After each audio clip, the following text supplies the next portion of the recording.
ambao Mungu ameachilia kwenye ufunuo huu ambao Mungu alimpa mtumishi wa Mungu. Naomba endelea kulipata jarida hili. Shilingi 1000 yaweza kufungua familia nzima, kwa sababu mtumishi wa Mungu anasema mwanamke au mwanaume ukikombolewa, familia imekombolewa. Kuna mambo mengi tunayapata kutokana na ujuzi tunaousoma kwenye maandiko ama kwenye vitabu vilivyoandikwa na mtumishi wa Mungu. Kwa hiyo naomba tuendelee kuwahudumia watu na kuwasaidia wale ambao bado hawajapata. Karibu. Arise. Enshai. Kwa majina naitwa Martha Jacobo Francis. Unaitwa? Martha Jacobo Francis. Ndio Martha. Nimetokea Kahama. Umetokea Kahama. Mimi nimekuja kumshukuru Mungu. Nilikuwa nakunywa sana pombe. Alafu pia nilikuwa nafanya kazi. Kila nikifanya kazi sipati chochote. Yaani hela napata haikizi mahitaji, na kuwa na madeni mengi madogo madogo. Lakini mwaka jana nilikuja kwenye kongamano la Vuka na Chako tarehe 13 mwezi wa 11. Namshukuru Mungu niliondoka na upako, pombe nimeacha. Pombe umeacha? Ndio. Umetumia pombe kwa muda gani? Kwa miaka 2. Miaka 2? Ndio. Alafu pia kazi nilikuwa sina mtaji, lakini nilipotoka tu hapa nimerudi kule nimepata mtaji, nimeanza biashara inaenda vizuri na kizi mahitaji yangu vizuri, tofauti na nilipokuwa kipindi bado sijapokea upako. Tofauti na mwanzo. Ndio. Umefurahi? Nimefurahi sana, namshukuru sana Mungu, naendelea kuamini nafunguliwa mimi pamoja na familia yangu. Yes, pigia Yesu makofi. Wangapi anasema upako wa leo ni kwa ajili yangu? Unaamini? Amen. Amen. She's Martha Jacob, testifying the goodness of the Lord, saying that she was taking alcohol for over 2 years, and also she's saying that she was working but couldn't do anything, couldn't see her money. So last year came here on crossover before cruise service, and just after the service went back home. Lo and behold, she stopped taking alcohol, but also got a capital, started a business, and she's doing well in her business. To God be the glory. Pigia tena Yesu makofi. Karibu tuendelee na mtu mwingine. Arise. Kwa majina naitwa Agnes Simon Kimaro. Rudia tena waambie arise. Arise. Ndio. Kwa majina naitwa Agnes Kimaro. Ndio. Nimetokea Arusha. Umetokea Arusha? Ndio. Ndio mama. Nilikuwa na ushuhuda, namtukuza Mungu kwa sababu ni kongamano la mwezi wa 9. Ndio. Mama yangu alikuwa anasumbuliwa na kutokwa na damu kwa njia ya haja ndogo. Alikuwa anatokwa na damu mfululizo? Ndio.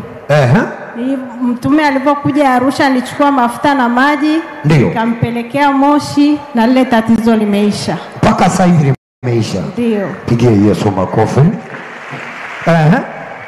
Ushuhuda pili, niliandika maombi 12, mtoto wangu apate kazi, mwezi wa 2 amepata kazi, namtukuza Mungu wa mahali hapa. Pigie tena Yesu makofi. Hizi ni habari njema, Mungu akubariki. Amen. She's Agnes Kimaro, testifying the goodness of the Lord, saying that her mother was bleeding for some time, and she heard about the Arusha crusade when they took anointing oil, anointing water, and just after using, lo and behold, she was healed. But also she wrote 12 prayer points, one of which was for her child to get a job. Lo and behold, he got a job on February this year. To God be the glory. Pigie tena Yesu makofi. Arise. Enshai. Kwa majina naitwa Pendo Mwita, nimetokea Mwanza. Umetokea Mwanza? Ndio. Ndio. Namshukuru Mungu kwa kunifikisha mahali hapa. Ndio. Na kuifahamu madhabahu ya hapa. Ndio Pendo, ulikuwa na kesi gani? Nilikuwa nakunywa pombe. Ulikuwa unakunywa pombe? Sana. Yaani ulikuwa ukinitengea hata kileti ninamaliza. Namshukuru Mungu. Kileti pia? Ndio. Umetumia pombe kwa muda gani Pendo? Miaka 3. Miaka 3? Ndio, nimetembea kwa waganga natafuta dawa ili niache. Nikifika kule wananikologea mayai, wanachanganya na pombe na kunywa, lakini nikitoka hapo nakuwa kama nimezidisha. Unakuwa kama umezidisha? Ndio. Basi mtumishi alipokuja mwezi wa 10 Mwanza. Ndio. akaja rafiki yangu ambaye ni mwalimu kutoka Msoma. Akaniita, Pendo uko wapi?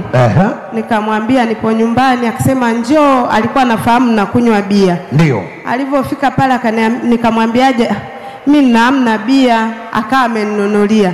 Baadaye akawa ametoka kidogo. Alipotoka kidogo akawa ameacha pale maji na mafuta.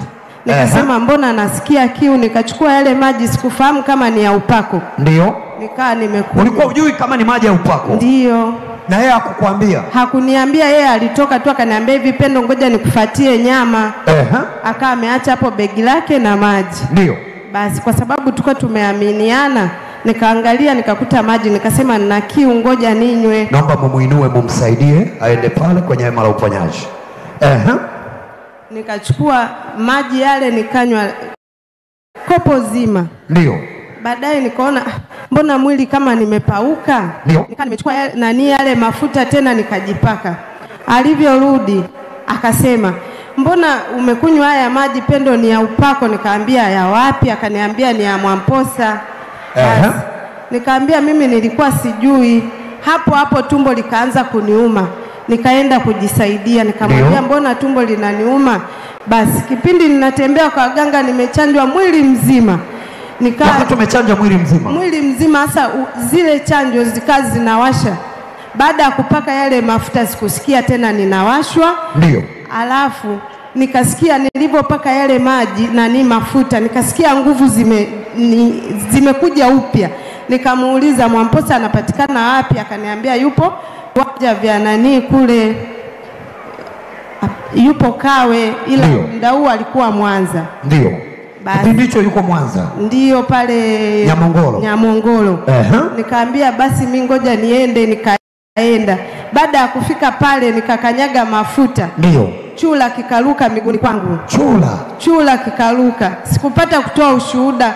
Baba kawa nawahi kuja Dar es Salaam. Ndio. Basi nikakaa, nikarudi nyumbani. Nilikuwa nikikaa sehemu moja najisikia kuondoka, lakini baada hapo nilitulia nyumbani. Nikakaa kama wiki moja, nikamwambia Mungu nisaidie mtaji, nikaa nimepata. Ndio. Nikainuka jaribu lingine. Uliacha pombe? Nikaacha pombe. Umepata mtaji? Ndio. Naona hapa unasema hata siku zako ilikuwaje? Baada hapo kipindi pombe nazunguka. Ndio. Siku zangu zikawa zimefunga ndani ya miaka 2. Baada ya upako? Baada ya upako kutumia yale maji nikaziona, na mshukuru Mungu naenda vizuri. Mpaka sasa hivi uko vizuri? Mpaka sasa hivi namshukuru. Pigie Yesu Kristo makofi. Ongeza makofi kwa Yesu Kristo. Hebu sema na mimi nafunguliwa leo. Sema tena kwa nguvu. Hapa kikubwa ni amen. Mungu akubariki sana. Barikiwe sana. Amen. She's Pendo Mwita, testifying the goodness of the Lord, saying that she was taking alcohol for 3 years. She could just finish her crate herself. Went to the witch doctor so as to stop taking alcohol, but no avail. And her friend introduced her to this altar, so she went to Mwanza Crusade, took anointing oil, anointing water, also stepped on the anointing oil, and the frog jumped on her legs, and since then she stopped taking alcohol. But also God has helped her. She has got a capital, but also she couldn't see her period for a monthly period for over 2 years. But just after using anointing oil, anointing water, lo and behold, she has been delivered. To God be the glory. Pigie tena Yesu makofi. Mungu akubariki. Pendo, endelea na madhabahu. Karibu. Twende kwa haraka. Rudia tena. Alive. And shine. Kwa majina naitwa Nosiata.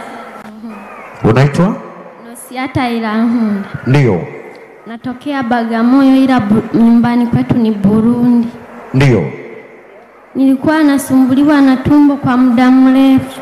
Ulikuwa na shida ya tumbo kwa muda mrefu? Nimekusumbua kwa muda gani? Kuanzia na miaka kama 13. Kuanzia nimezaliwa sijawahi kuona damu. Ndio. Nikawa nimepata mtu wa kuishi naye. Nikaendelea kuishi naye. Akawa ana dada yake anasali hapa, ameponea hapa. Akawa na dada yake ameponea hapa. Akawa ananielekeza. Huyo wifi yako sasa? Huyo wifi yangu. Nikaja na huyo mume wangu hapa, ilikuwa 2022. Ndio. Ilikuwa siku ukanyaga mafuta, nikaja hapa. Nilipokuja hapa nikaenda nyumbani nikaendelea na maombi. Ndio. Ikifika saa 3 usiku nenda na maombi ya kuomboa familia. Ndio. Mwisho wa siku nikapokea. Ukapokea?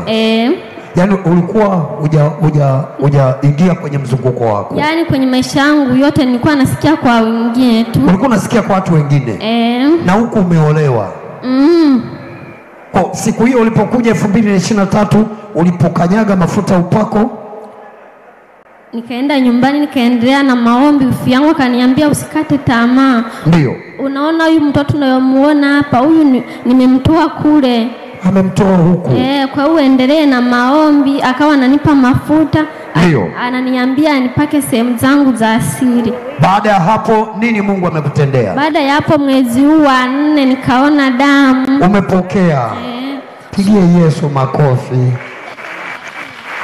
Hayo makofi ni kama hayaelewi Mungu ametenda nini. Wangapi wanasema na mimi leo napokea muujiza wangu? Unaamini? Nisaidie kumwambia jirani yako, mwambie na wewe unapokea leo. Mwambie hapa kikubwa ni imani. Ukiamini pigie Yesu makofi. Amen. She's an annunciator, test from the goodness of the Lord, saying that she has never seen her monthly period since she grew up. So she got married, but still the problem was there. So she was introduced by sister-in-law to this altar. She came here, took anointing oil and anointing water. Lo and behold, she was delivered. To God be the glory. Pigia Yesu makofi. Rosiata, Mungu akubariki, endelea kujivunia madhabahu ya Mungu. Karibu. Arise. Edshai. Kwa jina mimi naitwa Moses Seni. Unaitwa? Moses Seni. Moses Seni. Nimetokea Mbeya. Ndio. Mimi nilikuwa na mtoto alikuwa anashindwa kujifungua. Nimetembea kwa waganga mpaka miezi 7. Ulikuwa na mtoto wa kike? Mtoto wa kike alikuwa mjamzito. Mjamzito. Amepitiliza siku zake? Anapitiliza siku mpaka 10.